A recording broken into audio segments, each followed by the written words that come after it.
Hi, my name's Hera now, I'm 21 years old and I'm from São Paulo, Brazil.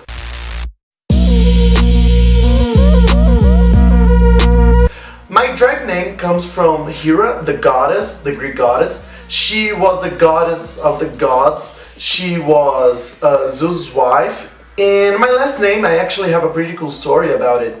I was in a meet and greet with Bianca Del Rio, and I asked her to give me a last name that I couldn't have. I just couldn't think of one. And she said, well, Hera, here and now. She got that here and now thing, and it worked out perfectly because I also have that here and now anal, that this innuendo that I really like, so I think it was a win-win and that I got it. I don't actually follow a single aesthetic. Every time that I get in drag, it's a whole new character that I commit and I feel the fantasy. So I don't think I got one drag style. I like to do, every time that I get into drag, I like to do it different. The first time I got into drag, it was actually my birthday 2 years ago, and I had no knowledge of makeup whatsoever. I had no idea what I was doing, but I just felt the fantasy. I went to the club, I partied all night long, and it was so much fun. I loved it. I can't really say my favorite movie of all times. I mean, there's just so many I love. But the two that I can think now on the top of my head are Black Swan from Darren Aronofsky and The Antichrist by Lars von Trier. I just love them. They're so psychological. They're just so raw. I love it.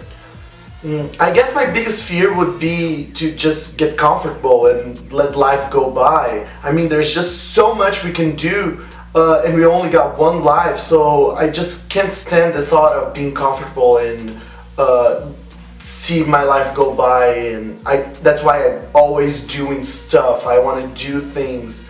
Here in Brazil, we have just a unique way of doing drag. It goes beyond looking fishy and being a girl.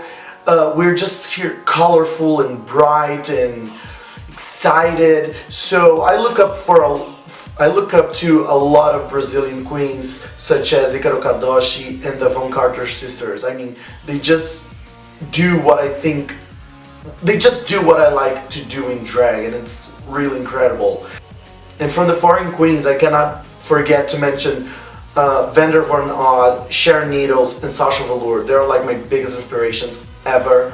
I really love their jobs. I feel they have that thing that I said, that they commit to a whole new character every time they get into drag, and they just live the fantasy, and I think that's amazing. My dream song to lip sync to, I don't know, I mean, it changes every time, but I think right now, at this moment, on the top of my head, I would say Americano from Lady Gaga, because it has that power and that message of freedom and love who you want, that it's so important and it's so needed right now, especially with everything that's going on around the world. I think that kind of message, that's what I want to feel right now. So if I had to lip sync something right now, it would be Americano. I guess by the end of the competition, I would like to be remembered as the makeup queen. I love makeup. That's what drawn me into drag. I like to do different things. I love to glue things on my head and just feel this fantasy. So I think my forte would be the makeup, and that's what I want to be remembered for. If I die right now, I'll probably die from a heart attack of all the McDonald's and Coca-Colas that I drink every day. I mean, I don't have a healthy diet whatsoever, so I would die probably something like that.